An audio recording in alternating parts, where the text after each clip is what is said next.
संबित पात्रा जी।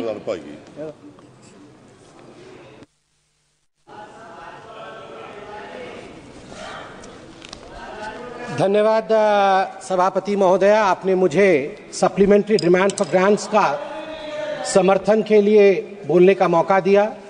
माननीय प्रधानमंत्री श्री नरेंद्र मोदी जी की दूरदर्शी नेतृत्व यह सुनिश्चित करती है कि जो भी हम खर्च कर रहे हैं उसका हर एक रुपया अर्थव्यवस्था को मजबूत करने के लिए, नागरिकों को सशक्त करने के लिए और एक सशक्त भारत के निर्माण के लिए ही खर्च होता है, उसका योगदान होता है।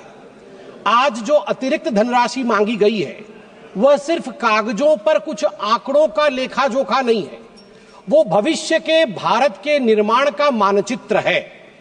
पीएम गति शक्ति हो, पीएम किसान योजना हो, राष्ट्र की सुरक्षा को सशक्त बनाना हो, यह सभी व्यय भारत के प्रगति के लिए अत्यंत आवश्यक है।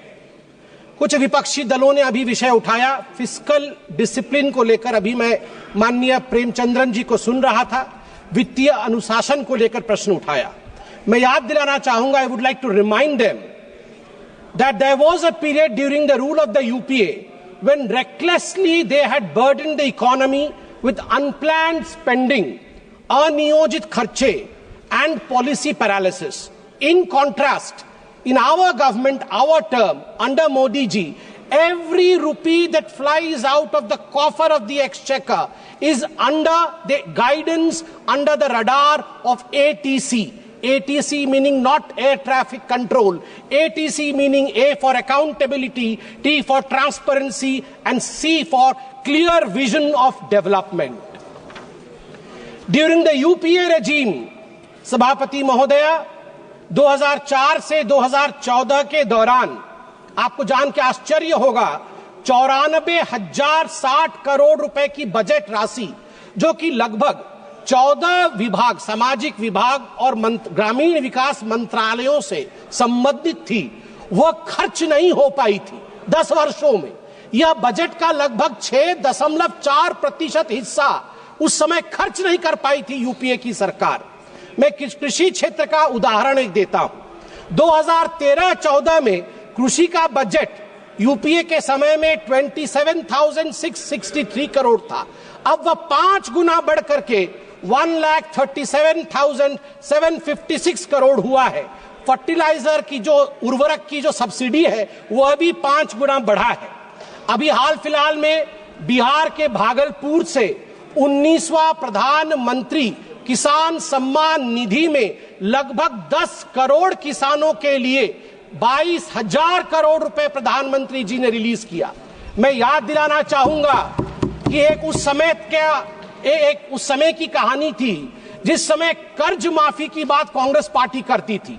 एक मंत्री थे, उनके ट्रेजरी बेंच में उस समय बैठते थे, मैं उनका नाम नहीं लूंगा, बहुत बड़े मंत्री थे। उन्होंने आईटी एग्जेम्पशन के लिए, इनकम टैक्स एग्जेम्पशन के लिए, मैं कृषक हूं और मैं कृषि से भी अर्न करता हूं, 7 करोड़ रुपए का गोभी गमले में उगाया था। गमले में 7 करोड़ रुपए की गोभी उगी थी। सोचिए कैसे 7 करोड़ रुपए की गोभी उग सकती है गमले में, ये मुझे नहीं पता है। अब मैं 2 छोटे छोटे विषय हैं मगर बहुत मन के अंदर कहीं ना कहीं एक इम्प्रिंट छोड़ेगा। मैं उदाहरण देता हूं। गौरव गोगोई जी बैठे हुए हैं। गौरव गोगोई जी ने आज गोल्ड मोनेटाइजेशन के ऊपर बात की। मैं 2 हेडलाइंस लेके आया हूं। पहला हेडलाइन है इंडियन एक्सप्रेस का मुंबई से जो छपा था, जुलाई 8, 1991 का हेडलाइन है और ये लिखा है शंकर अय्यर ने। हर कोई इसे सुने और पढ़े भी। Secret sale of gold by the Reserve Bank of India. 21,000 kg of metal airlifted to coded destination. एक समय था 1991 में राजीव गांधी ने और कांग्रेस पार्टी ने चंद्रशेखर जी की सरकार से हाथ खींच लिया था। उस समय लिक्विडिटी की अभाव थी, देश में एक त्राहिमाम की सिचुएशन बनी थी अर्थनीति में, और उस समय पहली बार हिंदुस्तान के ऊपर वो त्रासदी आई थी कि देश के सोना को 67 टन ऑफ गोल्ड इसको गिरवी रखा पड़ा था। और शंकर अय्यर जी कहते हैं कि मैं मुंबई के एयरपोर्ट में देख रहा था, चुपके चुपके गाड़ियां आ रही थी आरबीआई की और हिंदुस्तान के सोने को एयर इंडिया के एयरबस में लोड किया जा रहा था, हिंदुस्तान के बाहर भेजा जा रहा था। आप सोच के देखिए। और दूसरा हेडलाइन सभापति महोदया में पढ़ना चाहूंगा 31 मई 2024 का, RBI brings back home 100 tons of gold from United Kingdom. Narendra Modi ji के नेतृत्व में, नरेंद्र मोदी जी के नेतृत्व में 1 लाख केजी सोना, 1 लाख केजी सोना बाहर से 2024 मई को हिंदुस्तान वापस आता है। एक ने, यूपीए ने भारत मां के सोने को गिरवी रखा, हमारी मां के सोने को गिरवी रखा, और दूसरे लल्ला ने, हमारे नरेंद्र मोदी ने अपने मां को अलंकृत किया। ये होता है फर्क। मैडम सभापति महोदया, मैं एक छोटा सा उदाहरण देके अपने विषय को समाप्ति की ओर ले जाऊंगा। मैं एक और उदाहरण देता हूं। पूरे इस सप्लीमेंट्री ग्रांट में power grid corporation of India limited PGCIL के लिए अधिक व्यय की मांग की गई है, मिनिस्ट्री ऑफ पावर के अंतर्गत आता है। मैं एक हेडलाइन पढ़ता हूं, जुलाई 31, 2012 का 3 ग्रिड, मुझे याद है अभी निर्मला सीतारमन जी आएंगी। निर्मला सीतारमन जी उस समय प्रवक्ता थी, पार्टी की, बैठी हुई थी एक चैनल के डिबेट में। अचानक अंधकार हो गया, अचानक अंधकार हो गया, डिबेट बीच में बंद हो गया और 22 राज्यों में 22 राज्य में अंधकार हो गए थे, क्योंकि 30 और 31 जुलाई 2012 को नॉर्दर्न ग्रिड, ईस्टर्न ग्रिड और नॉर्थ ईस्ट ग्रिड, तीनों ग्रिड फेल हो गए। 700 million people were plunged into darkness. 9% of the world population were plunged into darkness. TMC के लोग बैठे नहीं हैं। 200 मजदूर एक माइन के अंदर बंद हो गए। न जाने कितने लोगों ने जो वेंटिलेटर पे थे, उनकी जान उनको गंवानी पड़ी थी। और आज दूसरा हेडलाइन में पढ़ता हूं टाइम्स ऑफ इंडिया का, जून 3, 2024, India's come a long way since 2012.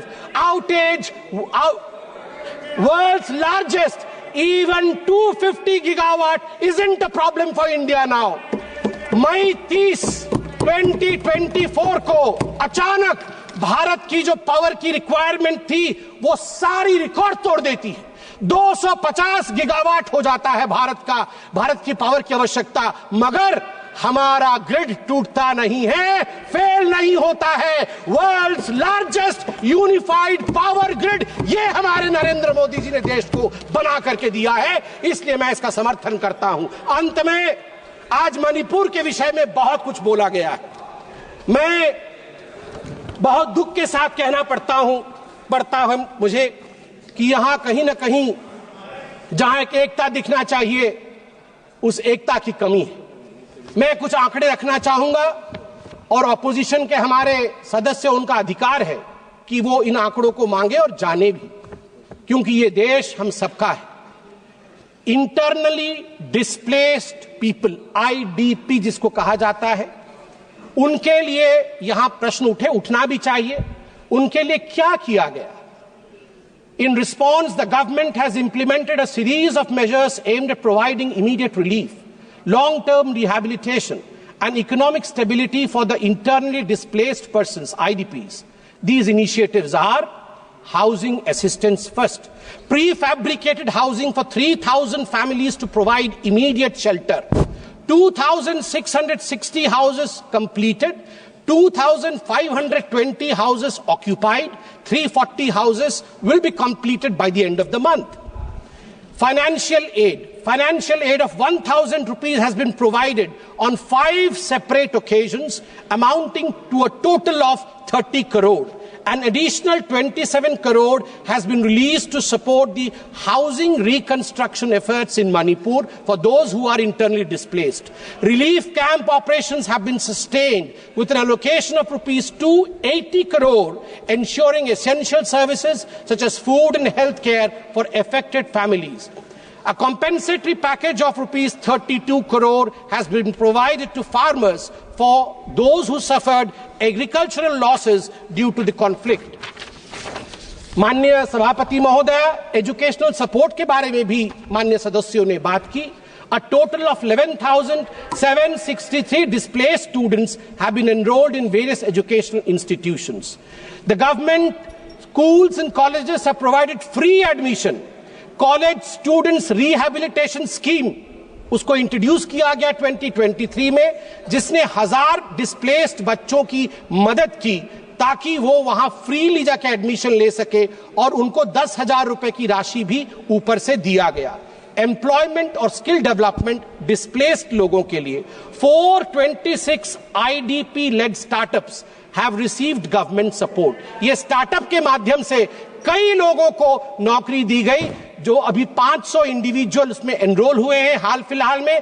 Cabin crew training in Delhi, जिसमें मैं धन्यवाद दूंगा air India, Indigo airlines, ministry of tourism को धन्यवाद दूंगा. उनके माध्यम से 500 बच्चे मणिपुर के जो डिस्प्लेस हुए थे उनको यहां प्लेस किया गया है.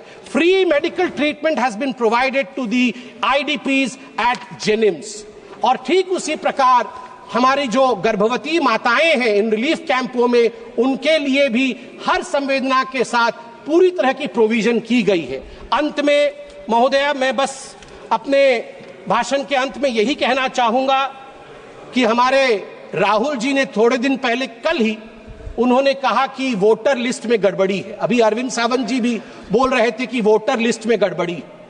वोटर लिस्ट में गड़बड़ी नहीं है, आपके डेवलपमेंट लिस्ट में गड़बड़ी थी. आपके डेवलपमेंट लिस्ट में गड़बड़ी थी, वोटर लिस्ट में गड़बड़ी नहीं है. अभी हमने बताया आपको, अगर वैसा डेवलपमेंट आपने किया होता तो आज आप वहां नहीं बैठे होते. दूसरी बात, ये कांग्रेस पार्टी कहती है कि रोहित शर्मा अनफिट है. रोहित शर्मा अनफिट नहीं है, फिट है. और मैं बता दूं, नरेंद्र मोदी जी के कप्तानी में ही आप देखिएगा भारत विश्व का चैंपियनशिप ट्रॉफी जीतेगी. भारत माता की जय. जय जगन्नाथ.